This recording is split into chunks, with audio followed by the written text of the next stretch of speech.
certainly at that point. All right, thank you. Thank you, Mr. Chair. Hey, thanks, Senator Morlock. Senator Allen, any questions? Yeah.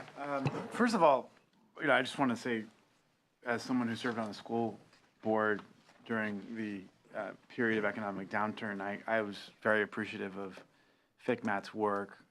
Very aware of your, auspicious beginnings. I guess that case where the courts basically told the state that they, didn't have the option of letting a school district close early.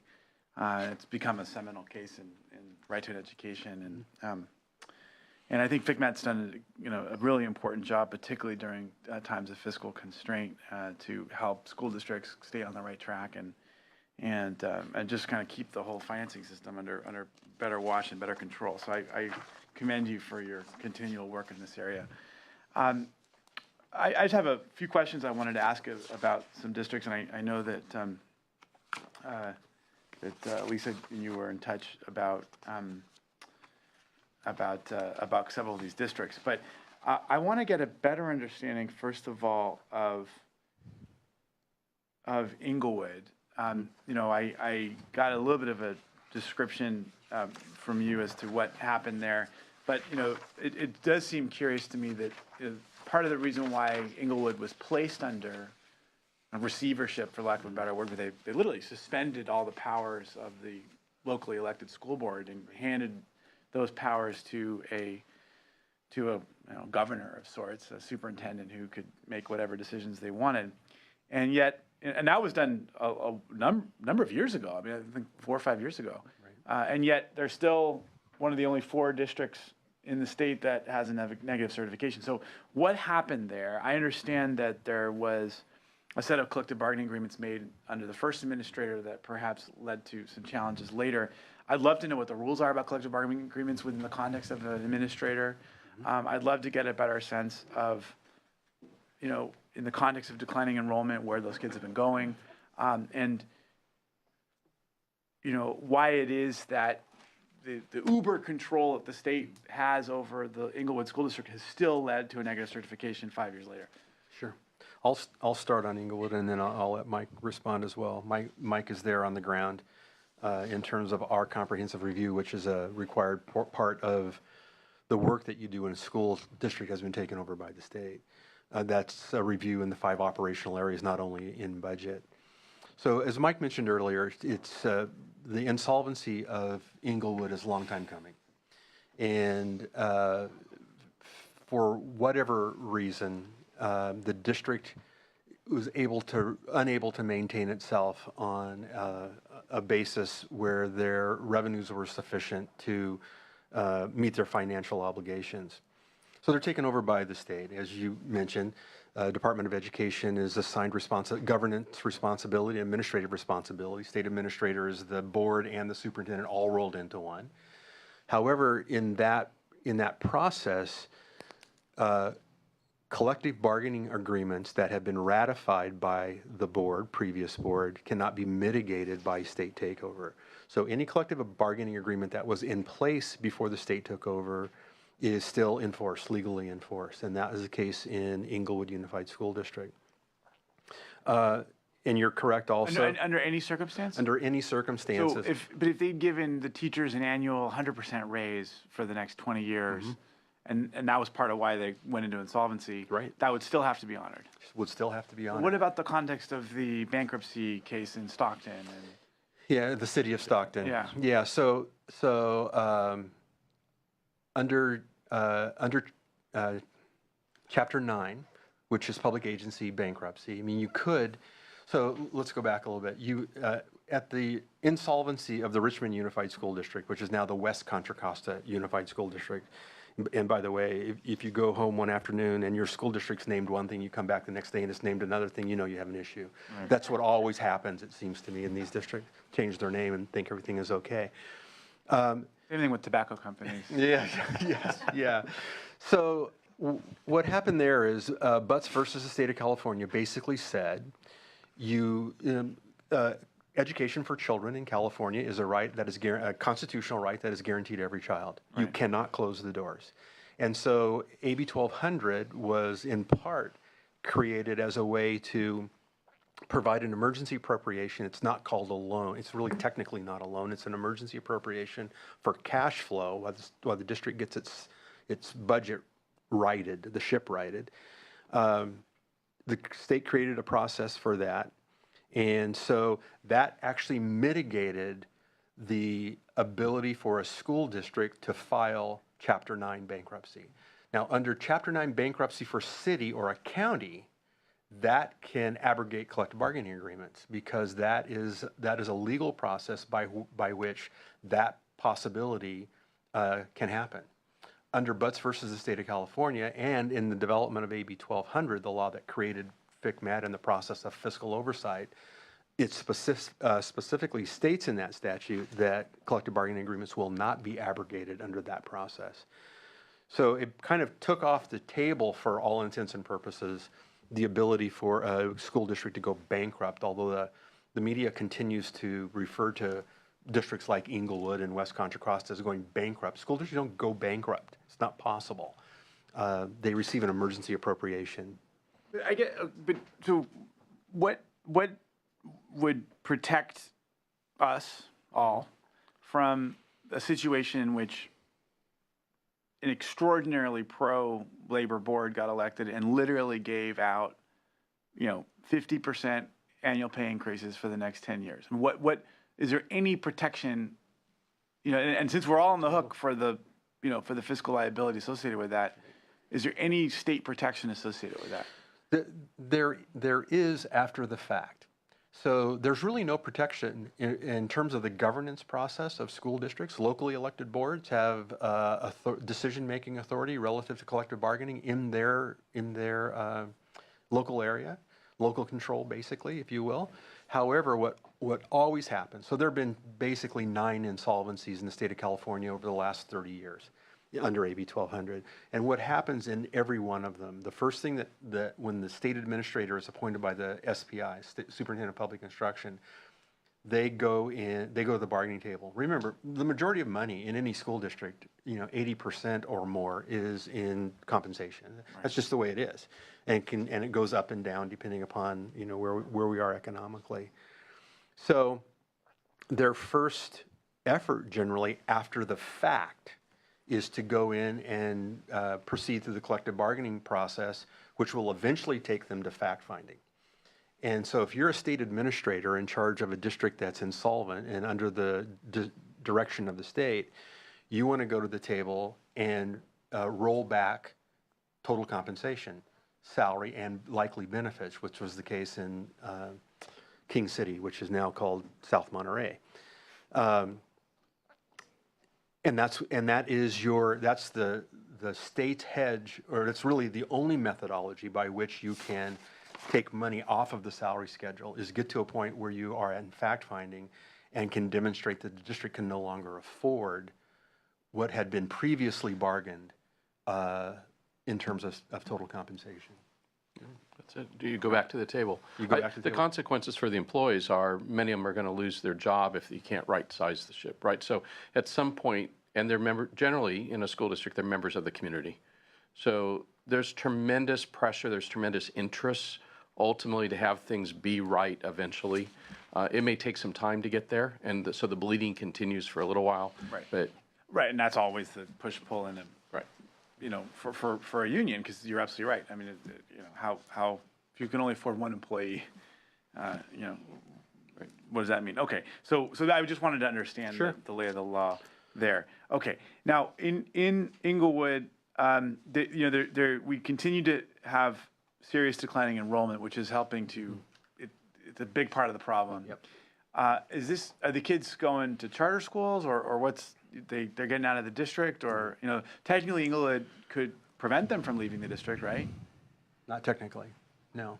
No, Certainly LAUSD does that. not to a charter. So charters are a factor. Neighboring school districts are a factor. What was it? Neighboring school districts. So that's the transfer piece. Private schools. Do the same rules apply to Inglewood under receivership that apply to LAUSD, where they've been actively preventing students from going to an adjacent school district? The residency requires are the same. Inglewood's not a district of choice. If they declare themselves as a district of choice, they wouldn't get that.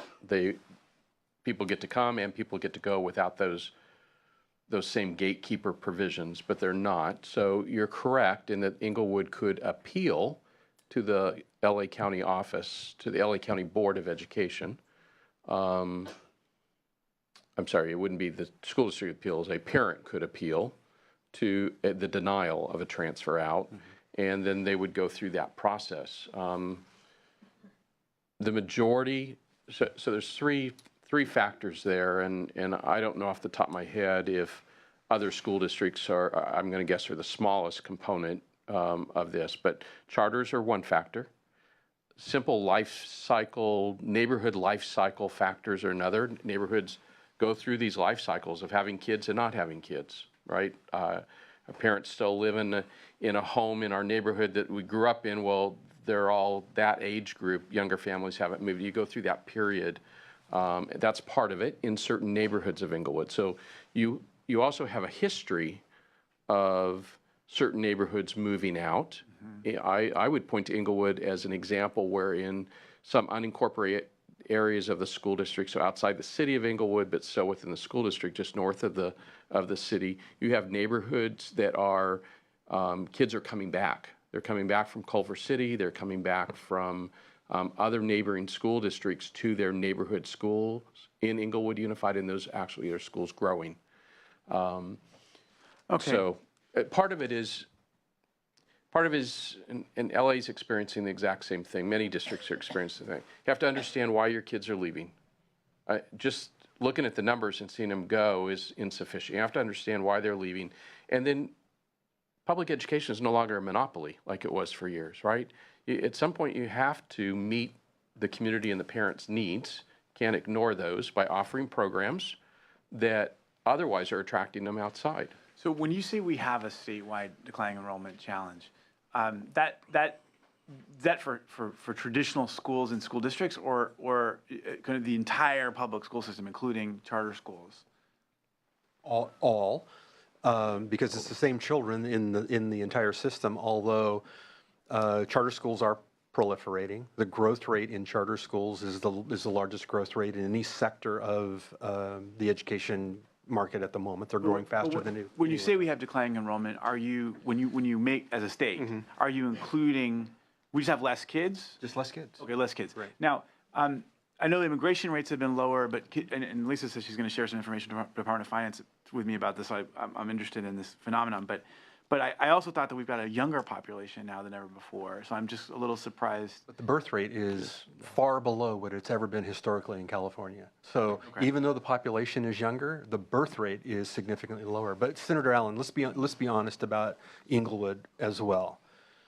In a failed system, parents, moms and dads, don't want their children there. It's a failed system. It's well communicated. It's in the news. It's in the media. And frankly, if they're on the cusp of staying or have the ability to go somewhere else in a failed system, you're going to put your child somewhere else. Right. And that has a lot to do. And Mike is absolutely correct. These factors of change in demographics, the interdistrict transfer issue, the charter school issue, all part of it. But in a failed system, parents will choose to go if they can. Nobody wants their child in a failed system, or what they perceive to be a failed system. And we would say, because we do the work in terms of the comprehensive review, teachers in classrooms in Inglewood working their tails off, working as hard as any other teachers that we see anywhere else. But the perception is, because of their economic issues, it's a failed system, and parents will move their children out. Okay, so another district that's got an optics problem, LAUSD. You know, and then I also noticed on the same list, you've got San Diego Unified, another major district, Oakland Unified. There's a lot of K next time. Could you talk to us about the challenges at LAUSD, given the extraordinary number of California students who go Sure. part of that district? They've just come through a fairly comprehensive local review of their system and what's going on there. Mike, they asked us to be a part of that process. Michael was our representative there, so I'm going to let him respond. The district put together a blue ribbon panel that worked through the summer and into the fall, included the former Yes, pro tem, Senator Steinberg, included the former state treasurer, Lockyer, former state superintendent Delane Easton, former UC CFO Peter Taylor, and a variety of other folks. The effort was led by School Services of California and had the opportunity to spend the better part of 4 or 5 months in LA on a periodic basis. We looked at the committee was given full access to look at any topic they wanted. We ultimately sat down and visited with a number of people, narrowed those topics down to what we thought were the driving forces of their of their kind of ongoing budget issues. The first is caseload. Everything in the system, revenue expenses, are driven by caseload, the number of kids. And they've gone from basically about 700,000 kids to 550, about a loss of 150,000 kids. Roughly half of those to charters and half of those to other circumstances. Private schools, neighboring districts, declining enrollment simply as neighborhoods go through their normal life cycle. One of the things that we pointed out with regard to declining enrollment is you have to understand where the kids are going and why. So every child that leaves, that shows up someplace else, you need to be asking the question of the parent, why did you do this? Because LA has enormous opportunity and resource to offer almost any kind of program, and they've got absolutely shining star programs in schools in their district. This is not I wouldn't describe them as a failed system. They've got some model programs that are doing great things for kids. So we looked at that. Then we looked at the biggest cost factor, which is staff. And what we really found was it had excess staff. Yeah. Although we read about layoffs in LA a lot, the reality is they've got staff to serve closer to the 700,000 kids than the 550. So they need, through attrition and through other means, to get both the certificated staff and the classified staff, and frankly management, to adjust down and right size. And I think a lot of that's in the administration. I mean, don't they have a disproportionately large administration? Or I don't know that it's disproportionately large. It appears large to all of us on the outside looking in because you've got 5 of these where a typical district has 1 of these, right? But 550,000 kids, the second largest educational institution in the country. So I'm not sure it's completely disproportionate. And a lot of different needs, a lot of extreme needs. So, and that takes leadership. That obviously leadership comes from everybody, not just an administrator. The other cost element that we focused in on were benefits, employee benefits, specifically health benefits. They do continue to offer lifetime family benefits, district paid, to the majority of their members. They also provide their part-time employees with full benefits, where normally in most districts that's prorated. If you're 50%, if you work 4 hours a day as opposed to 8, you pay a proportionate share. In LA, that triggers full benefits. So operations like food service, which traditionally employ a lot of part-time folks, there's extraordinary high benefit costs there because the district's paying for those. So we looked at that. To be candid with you, they're the largest education employer in the state. They have the greatest purchasing power on benefits. So I think the committee was a little stumped why you're not actually getting benefits at a lower cost than everybody else. But the reality is they're paying a higher cost than everybody else. And so there's some opportunity there that their new superintendent, Ms. King, is certainly pursuing. Workers' comp was the other issue. And workers' comp in any failed district or in a district as large and with some history like LA, workers' comp is a little off the scale. Employees find every reason, to have an eligible expense. And so they need to bring some control on that. That can be through simple things like safety programs for their maintenance, for their food service workers, through they need to focus in on where those costs are coming from, what group of employees, and put appropriate programs in place. But on a per ADA basis, on a percentage of budget, health benefits and workers' comp costs were both off the scale. They had many metrics that they were the best at across the data we had from across the country. A little hard to compare LA to any other district in California where the metrics are readily available to us. So we looked at metrics available from the Council of Great City Schools, which are the large urbans generally across the country. And LA was had many very positive metrics from efficiency systems. So then that were in do you place. then work with them on trying to renegotiate their health benefits, on safety programs, et cetera? How does that work? The committee made recommendations to the board, delivered those to the board, I've lost track of time, early November time period, just as the superintendent search was coming to an end. Right after Ms. King was appointed superintendent, was that in December? I've lost track here. In December, I heard her on a radio interview the next week talking about her highest priority was that committee's report and recommendations. Oh, cool. The committee, clearly with the names I've just given you, you can appreciate there was quite a bit of weight. There was a lot of balance there among those folks and their history, their perspective across the state, and their interest in success for kids.